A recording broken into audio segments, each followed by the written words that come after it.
Good evening, everybody. Incriminating evidence, new evidence tying former President Clinton to the Uranium One scandal. The former president, Hillary Clinton, the Obama administration are now clearly in focus in what appears to be a quid pro quo deal that gave Russia ownership of a fifth of U.S. uranium. Now, those carping about Russian collusion with the current administration, they are silent, as the real collusion involving the Clintons has been staring everyone straight in the face for years. President Trump today took up the issue, addressed the current Russia probe in an exclusive interview with our Maria Bartiromo. There is no collusion, I can tell you that. Everybody's seen that. You know, you have Senate meetings, you have Senate hearings, and nobody has asked us to do interviews anywhere. They have found no collusion, but there's zero collusion, and everybody knows it, and everybody admits it. I will say this, the uranium situation with Russia getting uranium, they better look into that. Senator Grassley wants to look into it, and others do, but that's, to me, a very, very serious charge. Emails now reveal that a Bill Clinton aide sought the State Department's approval for Bill Clinton to meet with a key board director of the Russian nuclear energy firm Rosatom in May of 2010. The former president wanted to take the meeting during a trip in June to Moscow. During the trip, Clinton was paid $500,000 for a speech organized by Renaissance Capital, a Russian investment bank that was talking up Uranium One shares. June is the same month that Rosatom struck its deal for a majority stake in Uranium One.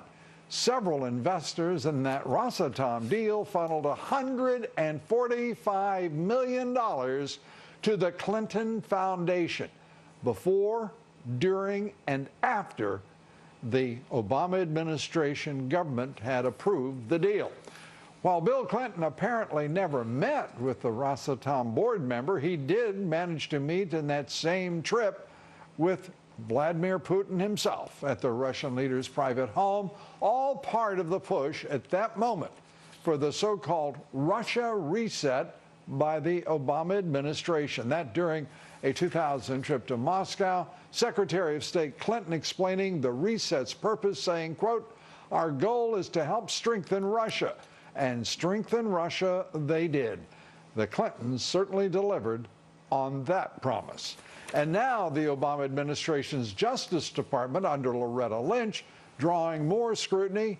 In 2016, it was Lynch's Department of Justice that blocked an FBI informant from testifying about the Russian nuclear industry's efforts to win over Bill and Hillary Clinton and to influence Obama administration policies. According to the informant's attorney, the Department of Justice threatened him with a criminal case and, quote, the loss of freedom if he came forward under violation of that non-disclosure agreement. Loretta Lynch on Capitol Hill today. She met behind closed doors with House Intelligence Committee investigators, and she has plenty of troubling questions to answer. No adequate explanation of her June 2016 meeting with the former president during the FBI investigation into Hillary Clinton's private email server usage. It was just days after that tarmac meeting that then FBI Director James Comey called Hillary Clinton's actions extremely careless, but did not seek criminal charges. Comey claims Lynch instructed him to call the Clinton email scandal and investigation simply a, quote, matter instead of investigation. Joining us tonight, the first person to focus on and raise questions about the Uranium One deal and to detail the large sums of money that Bill and Hillary Clinton received either directly or through their foundation from Russian officials while Hillary Clinton was Secretary of State. With us tonight, Peter Schweizer. He's president of the Government Accountability Institute, also executive producer of the Clinton Cash movie, which is based on his best-selling book. And it is great to see you, Peter. And you have to feel, I would think, somewhat a sense of a gratifying sense in watching this begin to become an investigation, as we hear from the Senate Judiciary Committee, what they're focusing on. Yeah, well, first of all, it's great to be back on with you, Lou. Yeah, it's been a very interesting emotional ride. You know, the book came out in 2015. The New York Times confirmed the uranium story in a front page story. Right. We expected that to sort of set off all sorts of government investigations. It did set off an FBI investigation, but basically the story has been dormant for 2 years as far as any kind of official action. Right. And now you have this great reporting that's been done, that this informant was aware of all kinds of activities. It's been a very interesting emotional ride, but just grateful and thankful that this issue now seems like it's finally going to get the airing that it deserves on Capitol Hill. I will tell you, and our viewers, I thought that the FBI would step in immediately based on what was put forward.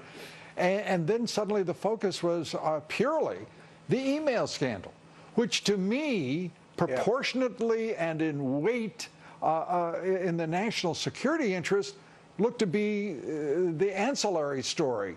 Your story about the Clinton Foundation, an obvious pay-for-play scandal. Quid pro quos that could be established, which you did establish, and put into your book, your movie, the reporting of the New York Times that with which you worked.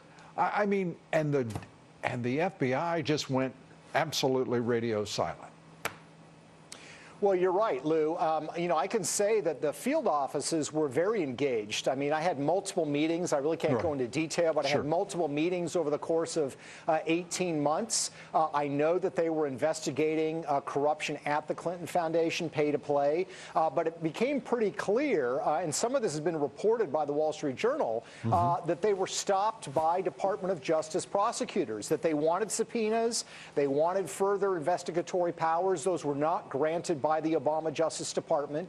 And then, of course, hope turned that when Trump came in, Jeff Sessions as Attorney General, that might change. But, you know, Lou, we have kind of the same cast of characters in a lot of positions, senior positions at the Department of Justice, and that has not changed. So what I would say is my experience is the field offices in the FBI very aggressively wanted to pursue this, but they've run into resistance in Washington, D.C. And, you know, you and I have talked about this scandal, the Clinton scandal, and the refusal of the FBI, specifically the fired former director of the FBI, James Comey, and his absolute obstinance, even faced with overwhelming evidence and the field office agents who were urging investigation and prosecution. As we looked at it, there was almost no way, it seemed at various points, that the FBI would not investigate.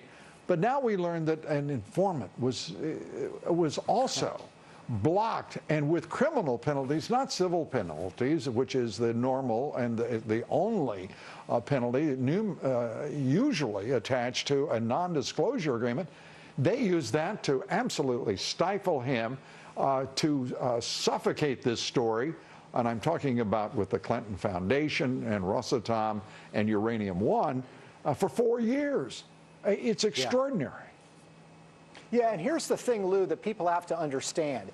This process, this CFIUS process, where the federal government approves these types of deals that have national security implications and involve foreign entities or foreign governments, it's precisely set up so that federal authorities can determine, is this foreign government or this foreign company, are they involved in criminal activity? Are they involved in espionage? Do they have nefarious motives? This whistleblower, this FBI investigation was going on at exactly this time in 2010 when they were investigating it, and yet apparently the evidence is nobody on CFIUS ever even heard about this investigation. They finally prosecuted the individual in 2014. So the entire process broke down, and there's only two possible explanations, Lou.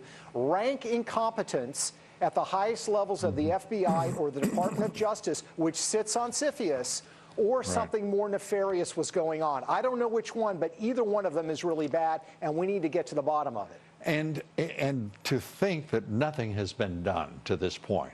We're going to be talking with Victoria Tensing Monday, the attorney for this unnamed, undisclosed informant, and learn more.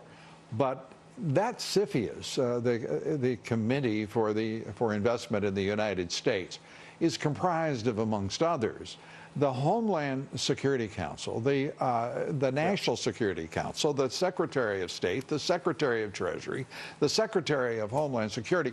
There is no no imaginable way in which one of those entities or individuals would not be aware of that investigation, unless something very crooked and very much a cover-up was occurring. And do you have confidence that we're going to see that reverse now? Well, I don't know. I certainly hope so. And look, to put this in a context that people fully understand, here's the implications of this. The Russians got 20% of U.S. uranium. Rosatom now controls it. Part of the agreement in allowing them to take over the uranium, Lou, was that they would not export the uranium, because we don't want this to end up in bad hands in North Korea, with terrorists, with Iran. The New York Times confirmed in its reporting on this that they have violated that agreement. Yellow cake, under the control of Uranium One, has been exported out of the United States, and it's unclear where it's actually gone. So this is not about a far-off scandal. This is not just about the Clintons. This has enormous national security implications for the United States, and we do need to get to the bottom of it. The only way I think it's going to happen is with Senator Grassley's committee in Capitol Hill cracking heads and saying, we demand answers, and if you don't give us answers, heads have to roll. It is also, and I want to get your reaction to this, Peter, there is no clear statement as to why we would give up, for any reason, any price, 20% of our uranium in this country.